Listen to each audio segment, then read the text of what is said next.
అనగనగా ఒక ఊరిలో రైతు తన ఇంట్లో ఎద్దును ఇంకా మేకను పెంచుతూ ఉండేవాడు. ఆ ఇద్దరూ మంచి మిత్రులు. ఆ ఎద్దు పొలంలో కష్టపడి పనిచేస్తుంటే మేక ఆనందంగా అటూ ఇటూ తిరుగుతూ ఎద్దును ఆట పట్టిస్తూ ఉండేది. ఒకరోజు మేక ఎద్దుతో ఇలా అనింది, "నీవు నిత్యం కష్టపడి పనిచేస్తావు, అయినా నీకు విశ్రాంతే ఉండదు. కానీ నేను ఏ పని చేయకపోయినా రైతు నన్ను చాలా బాగా చూసుకుంటాడు" అని అంటుంది. అప్పుడు ఆ ఎద్దు చిరునవ్వుతో ఇలా సమాధానం చెప్పింది, "ఆలస్యంగానైనా కష్టపడే వారికి ఫలితం లభిస్తుంది. నువ్వు త్వరలో తెలుసుకుంటావు" అని అంటుంది. ఆ మాటలు మేకకు ఏమీ అర్థం కావు.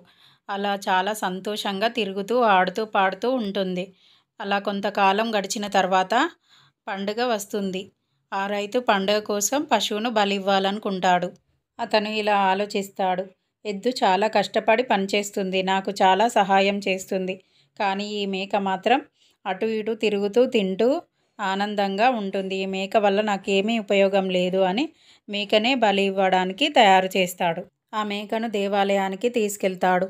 అప్పుడు ఆ మేక ఎద్దును చూసి ఇలా అనుకుంటుంది, కష్టపడే వారికే జీవితంలో విలువ ఉంటుంది, కష్టపడని వారికి జీవితంలో ఏ విలువ ఉండదు అని.